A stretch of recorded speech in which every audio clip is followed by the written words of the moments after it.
Hi everyone, Miss Karen here. Happy Valentine's Day to each and every one of you. I'm so glad to be able to be sharing this story of Saint Valentine.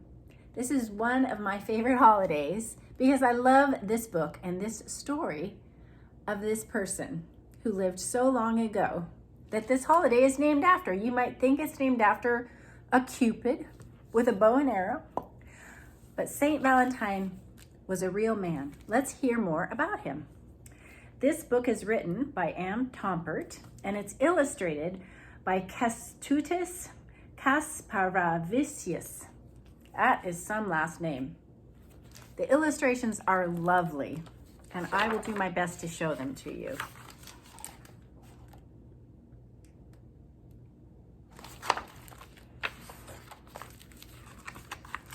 Here's a couple of pictures before the book begins.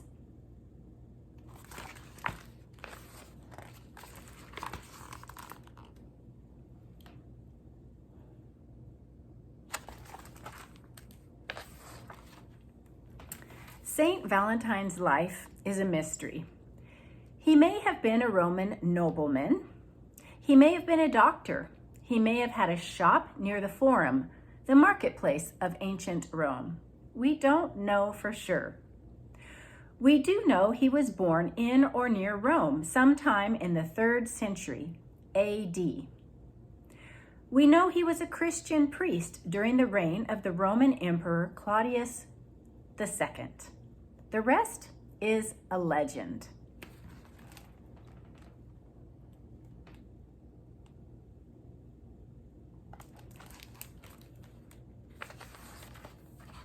Valentine lived during a time when Christians were considered traitors. They frequently suffered death because they refused to worship the emperor and the many Roman gods. Ever fearful of discovery, Valentine and his fellow Christians met secretly in homes or shops, or sometimes even in one of the caves in the hills surrounding Rome. They may have gathered at night around a simple table.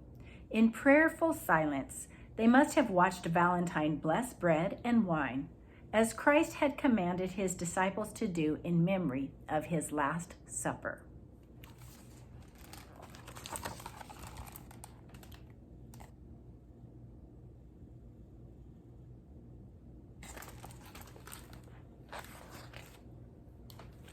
According to one legend, Valentine comforted imprisoned Christians by sending them hearts cut out of parchment.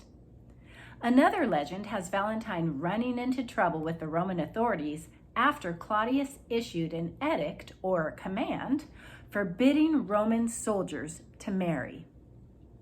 Claudius believed that married men made poor soldiers because they were more loyal to their wives than to him.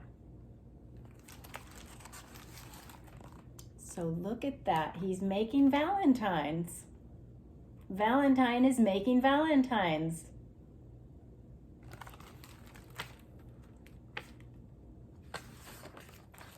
Valentine believed the ban on military Valentine believed that the ban on military marriages was unjust. He defied the emperor and conducted secret weddings of young lovers.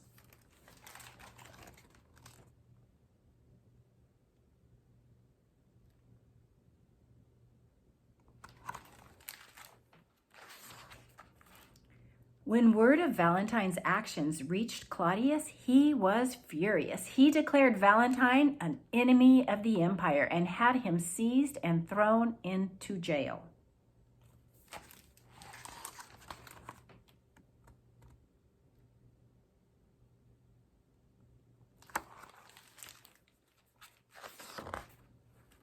Valentine languished in a harsh Roman prison.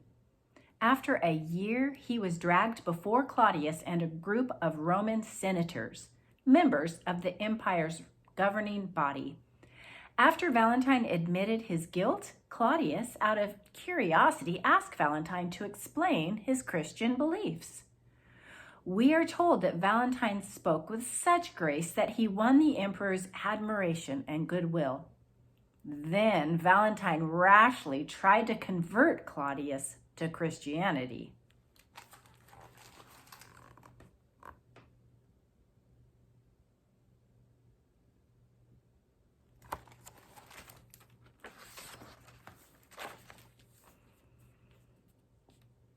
"Give up thy gods of wood and stone," he said, according to legend. "Accept the one true God instead. Without a doubt, thy empire and rule will be more fortunate and endure longer." The senators were outraged by Valentine's words. They demanded death for this man preaching false doctrines. But Claudius wanted to spare Valentine's life. Rather than sentence him to death, he turned Valentine over to a trusted lieutenant named Asterius. He ordered Asterius to do whatever he could to make Valentine renounce his Christian beliefs and worship the Roman gods.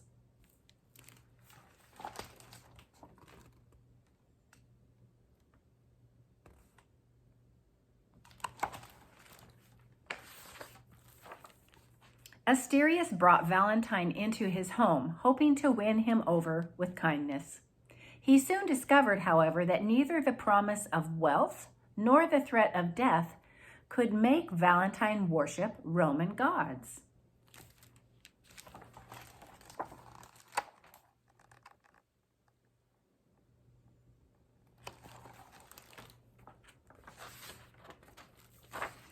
Now, Asterius had a young daughter who was blind.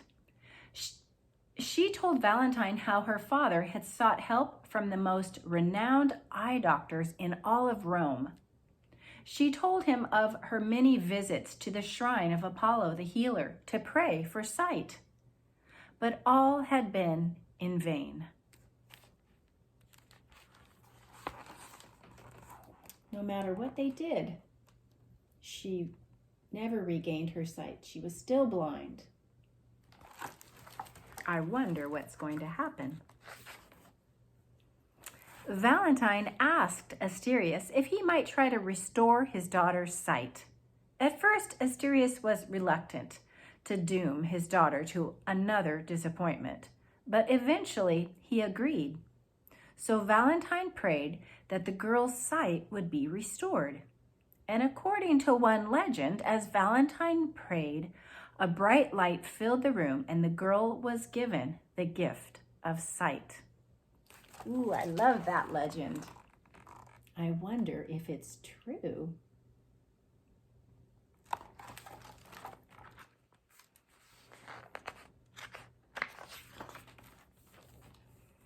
Asterius was amazed. He was convinced that Valentine's one god was more powerful than all the Roman gods put together. Valentine spent many hours speaking of the life of Christ and Christian beliefs. In time, Valentine baptized Asterius, his family, and his servants and slaves.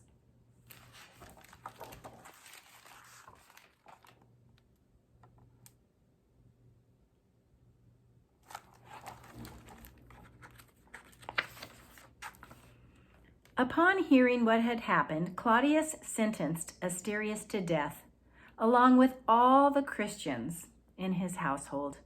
This time, Claudius did not spare Valentine.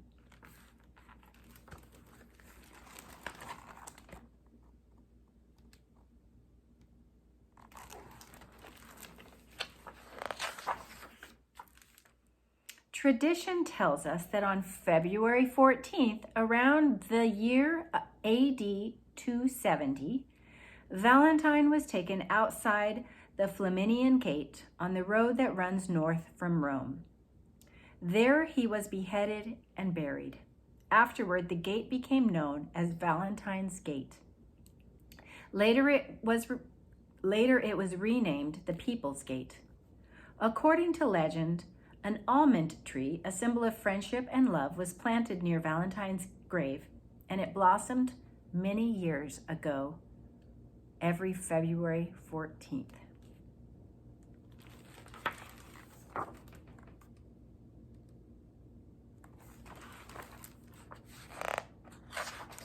And that is the story of Saint Valentine.